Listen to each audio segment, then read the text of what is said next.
We have the latest on a powerful nor'easter taking aim at the northeast. Here is a live look of Boston tonight.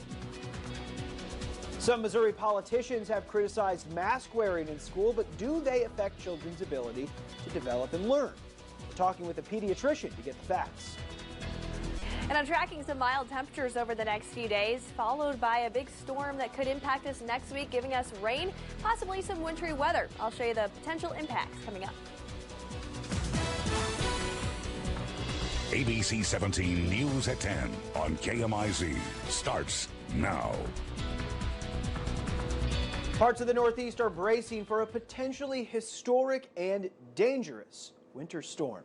Thanks for being with us. I'm Lucas Geisler. Here's a live look at a snowy New York City. You can see it there, starting to come down.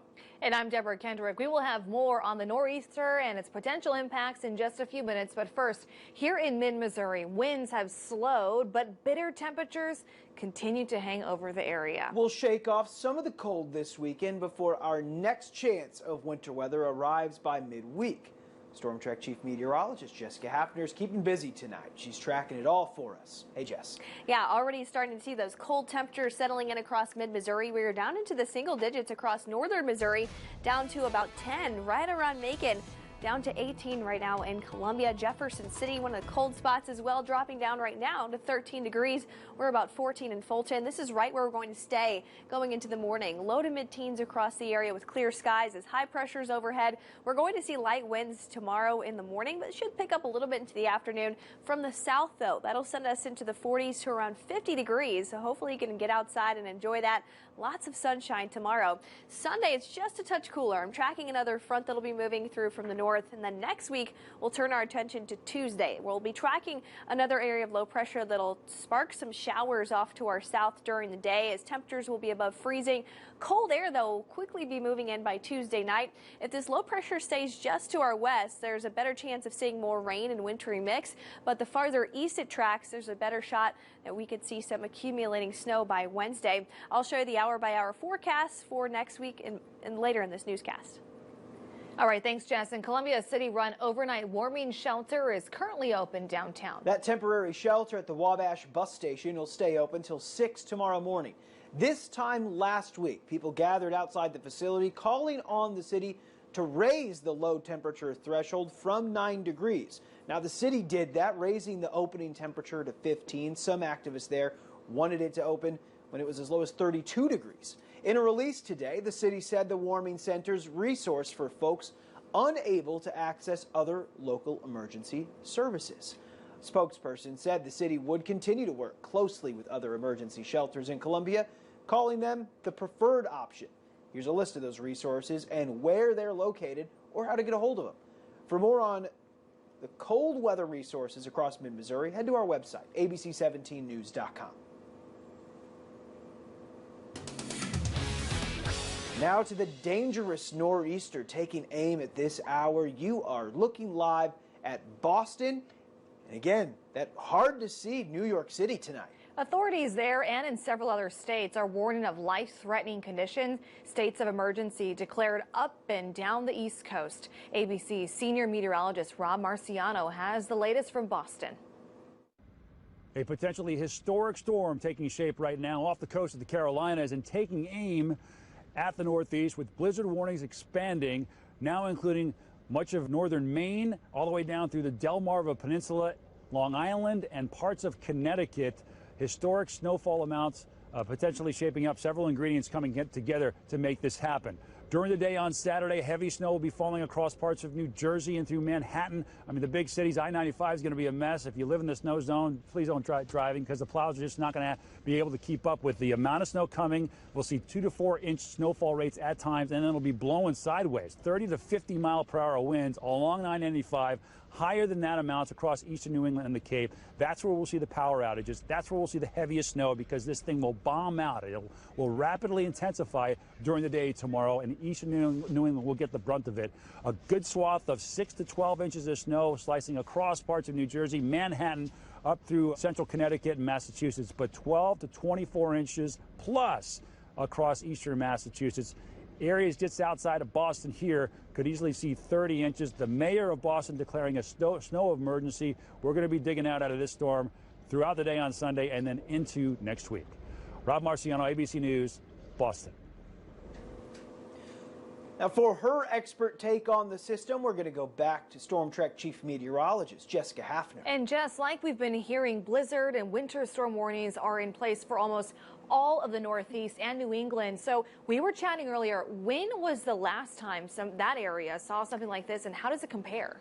Yeah, so typically we see a couple of nor'easters, or at least these types of storms, a couple times per year, but we usually don't see them at this strength, maybe once every couple of years. The last time we had one this strong was actually just about 1 year ago, where parts of New York and Boston got 18 to 24 inches, some of those same locations under the gun already. I want to show you the radar too, where we're starting to see some of that snowfall coming down. As you saw at the top of this newscast, already seeing some snow in Boston and parts of that in New York as well. Typically, we see a nor'easter.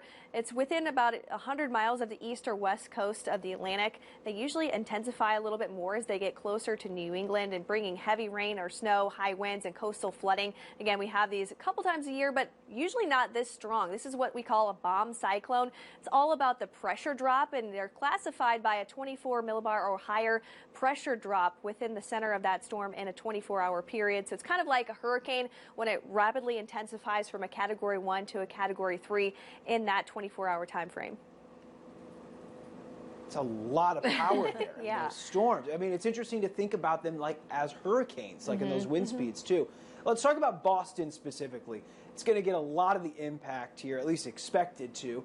No stranger to snow and cold, if anyone is from that area originally. You expect it, but 2 feet, Jessica, how does anyone even prepare for 2 feet of snow? Well, it's hard to wrap your mind about that because Right. typically here in mid-Missouri, we're only seeing a couple inches at a time, but already starting to see the impacts there in Boston. There's a live look right now. Some of that snow starting to come down. National Weather Service put some of these advisories and warnings out over the last couple of days, so they've had a few days to know this is coming. It's going to have a big impact, and all the transportation departments knew this was coming. Of course, those early heads up always helpful in these situations. Okay, Jess, one more question here. So the wind, we've been talking about the wind and how powerful it's supposed to be, 80-mile-per-hour gusts in some areas. Can you talk about the impacts that the wind can bring after the snow is done? Yeah, so typically when we're thinking that strong winds, we're talking tropical storms, hurricanes, or even thunderstorms, and those are usually sustained or at least isolated wind gusts. These are sustained winds. They're going to be impacting areas that have had several inches of snow, and the type of snow is going to be fairly light, that really light, fluffy snow, so it's going to make it tough to see. Visibility is going to be a problem on the roads even after the storm has passed, so good advice from officials in those local areas to stay home. Another thing people are going to have to deal with are the wind chills as I advance this into the day tomorrow. Anywhere from 15 to 20 degrees below zero are the feels-like temperatures after the storm passes. Oh, goodness. Okay, Jess, thank you. We're going to give our viewers another live look tonight. Here is that, again, New York City skyline. You can see that snow coming down. ABC 17 News will keep an eye on this storm all weekend long, and we'll bring you updates on air and online. And back in mid-Missouri in the Return to Learn tonight, some Republican politicians in Missouri claim masks cause more harm than they help in schools. But one local doctor that we spoke with is saying otherwise. ABC 17's Hannah Falcon is live after asking a pediatrician if masks help students stay healthy. Hannah, mask mandates in schools, it's been a hotly debated topic recently. Deb, Lucas, one person that is very much against mask mandates is Attorney General Eric Schmidt, and he claims that these masks are causing mental health and learning problems in students.